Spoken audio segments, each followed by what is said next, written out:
Hello दोस्तों, स्वागत करता हूं आप सभी को आपके अपने इस यूट्यूब चैनल में। तो आज की इस वीडियो में हम लोग क्लास 12 के केमिस्ट्री का 40 महत्वपूर्ण ऑब्जेक्टिव क्वेश्चन करने वाले हैं और सारा क्वेश्चन काफ़ी ज़्यादा वीवीआई इंपॉर्टेंट बनता है और यहां से 15 से 20 क्वेश्चन श्योर है आपके एग्जाम में देखने को मिलेंगे। ठीक है, तो सभी स्टूडेंट वीडियो को अंत तक देखिएगा और बहुत कुछ सीखने को भी मिलेगा। ठीक है, तो देखिए पहला प्रश्न आपका क्या है, डेटॉल का उपयोग किया जाता है और क्वेश्चन बार बार पूछा जाता है। डेटॉल जो होता है आपका डेटॉल, इसका उपयोग किया जाता है प्रतिरोधी के रूप में, यानी कि एंटीसेप्टिक के रूप में इसका प्रयोग किया जाता है। ऑप्शन नंबर बी हो जाएगा। दूसरा प्रश्न देखिए क्या है, न्यूक्लिक अम्लों में कर्म रहता है, यानी जो न्यूक्लिक अम्ल रहता है उसमें अम्लों का कर्म किस तरह से रहता है। उसमें पहले भस्म रहता है, उसके बाद शुगर, उसके बाद फॉस्फेट रहता है। तो ऑप्शन नंबर इसका भी बी नंबर सही उत्तर हो जाएगा। तीसरा नंबर प्रश्न देखिए क्या है, पॉलीथीन एक बहुलक है। पॉलीथीन एक बहुलक किसका है, तो यह आपका इथीन का बहुलक होता है और काफ़ी ज़्यादा वीवीआई क्वेश्चन है, हर बार पूछा जाता है, तो याद रखिएगा इथीन का हो जाएगा। ठीक है, 4 नंबर प्रश्न देखिए आपका क्या कह रहा है, CH3CH2NH2 को क्या कहा जाता है, बताइए इसका नाम क्या है। CH3 और CH2NH2 को इसे क्या कहते हैं, इसे इथाइल एमीन कहा जाता है, ethyl amine. Option number A हो जाएगा। 5वां नंबर प्रश्न देखिए क्या है, रवादार ठोस कौन है। रवादार जो ठोस है आपका हीरा, ये हीरा जो है आपका रवादार ठोस है। अगला देखिए, अल्कोहल बनने में एल्केन के एक हाइड्रोजन को, अल्कोहल बनने में एल्केन के एक हाइड्रोजन को किस ग्रुप के द्वारा प्रतिस्थापित किया जाता है। हाइड्रोक्सिल ग्रुप के द्वारा प्रतिस्थापित किया जाता है। जो एल्केन का जो सूत्र होता है CnH2n होता है, CnH2n+2 होता है, आप सभी को पता होना चाहिए। ठीक है, तो पूछा जाएगा अल्कोहल बनने में एल्केन के एक हाइड्रोजन को किस ग्रुप के द्वारा प्रतिस्थापित किया जाता है, तो हाइड्रोक्सिल ग्रुप के द्वारा। देखिए अगला प्रश्न आपका क्या है, CH4 यानी कि मीथेन, CH4 को क्या कहते हैं, मीथेन। मीथेन में इसमें सिग्मा बॉन्ड की संख्या बतलाना है, तो सिग्मा बॉन्ड की संख्या ज्ञात करना है, तो मीथेन का पहले संरचना सूत्र बना लीजिए। अब देखिए सिंगल बॉन्ड है, नहीं सॉरी एल्केन वाला है ग्रुप का, तो इसमें सिंगल बॉन्ड होता है, तो एक सिग्मा सभी पर हो जाएगा सिंगल बॉन्ड पर, तो इसमें 4 सिग्मा हो जाएगा टोटल। ऑप्शन नंबर आपका ए हो जाएगा। ठीक है, 8वां देखिए, किस यौगिक के केंद्रीय धातु का प्रसंकरण है जो कि DsP2 होता है। हाइब्रिडाइजेशन किसका, DsP2 होता है। तो सभी स्टूडेंट याद रखिएगा NiCN4 2- हो जाएगा। ऑप्शन नंबर सी सही उत्तर हो जाएगा। ठीक है, और देखिए वीडियो आप सभी को अच्छा लगता है तो अवश्य ही वीडियो को लाइक कर दीजिएगा और चैनल पर नए हैं तो जल्दी से चैनल को सब्सक्राइब कर लीजिएगा ताकि आपका एक भी वीडियो छूटे नहीं। ठीक है, अगला देखिए, निम्नलिखित में से कौन सी एकल परमाणविक है, यानी एकल परमाणविक गैस कौन है, तो हीलियम जो होता है आपका एकल परमाणविक गैस है, यानी He जो होता है हीलियम या एकल परमाणविक है। ठीक है, ऑप्शन नंबर बी हो जाएगा।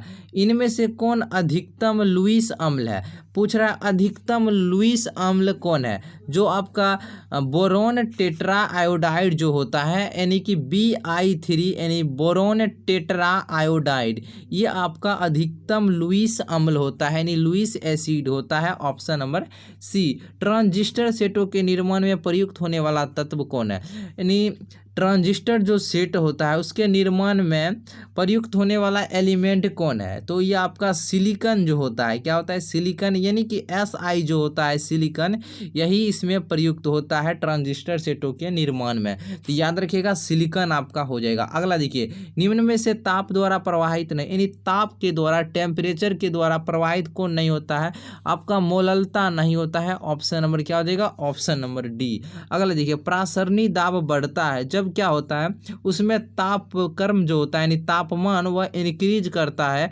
यानी कि बढ़ता है तापक्रम, यानी तापमान आपका उसका बढ़ जाता है। Option number A.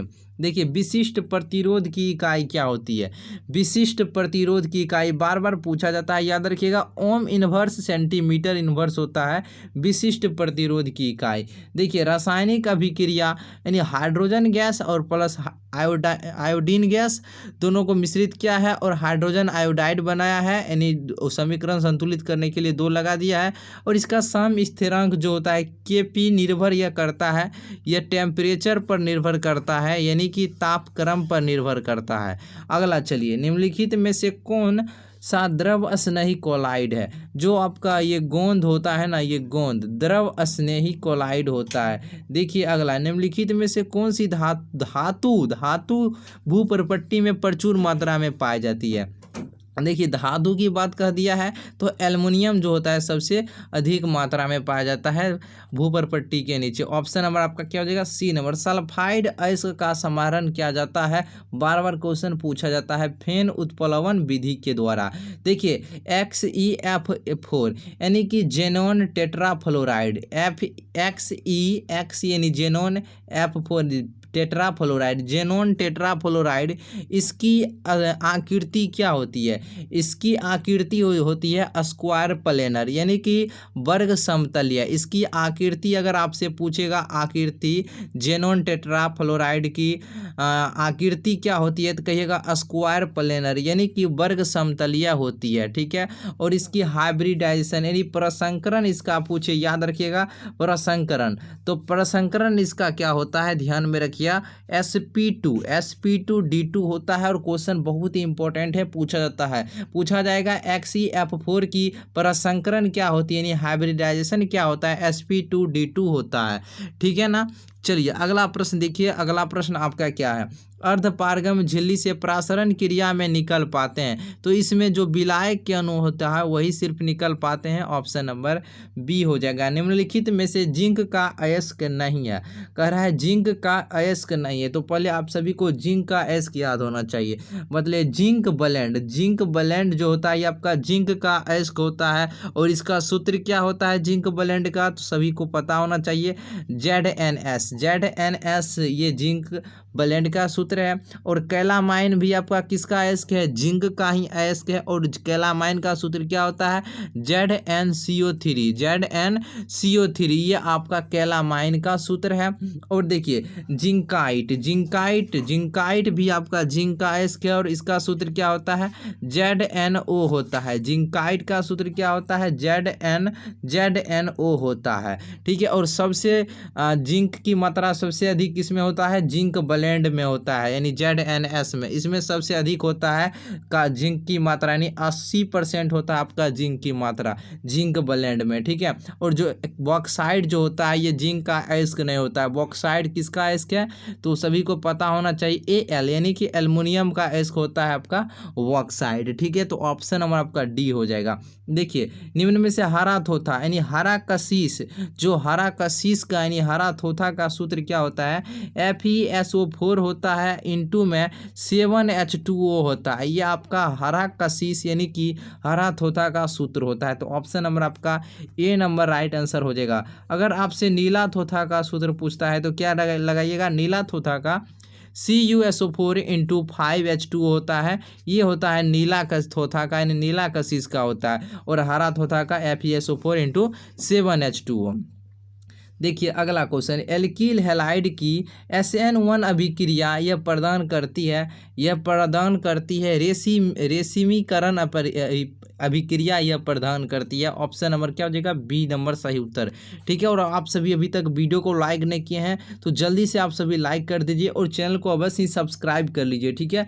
निम्न में से कौन सा प्रबल अम्ल है, प्रबल अम्ल कौन है, देखिए प्रबल अम्ल M क्लोरोफिनॉल, ये प्रबल अम्ल हो जाएगा, ठीक है। Option number C. अगला देखिए कौन सा अम्ल COOH समूह नहीं रखता है, यानी COOH को क्या कहते हैं, कार्बोसिलिक अम्ल कहते हैं। कार्बोसिलिक अम्ल आपको पता होना चाहिए, कार्बोसिलिक अम्ल इसको कहते हैं कार्बोसिलिक अम्ल, वह नहीं रखता है। देखिए एथेनोइक अम्ल रखता है, लैक्टिक अम्ल भी रखता है और पाल्टीमिटिक अम्ल भी रखता है। और ये आपका प्रोपियोनिक अम्ल ये नहीं रखता है। तो ऑप्शन नंबर आपका क्या हो जाएगा, सी नंबर सही उत्तर हो जाएगा।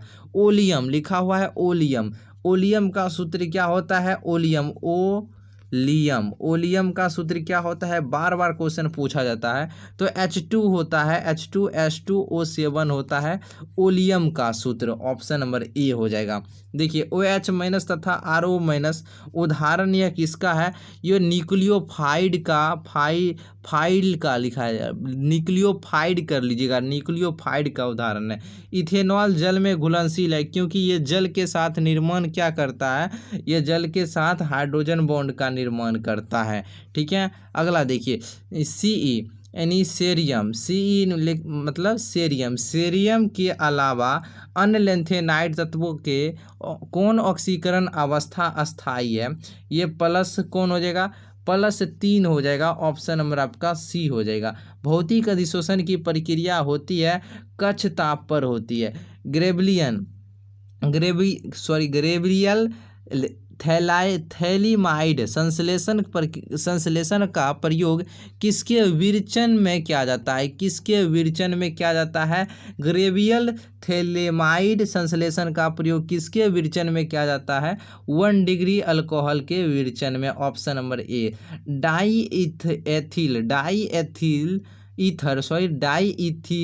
डाईएथिल ईथर की हाइड्रोजन आयोडाइड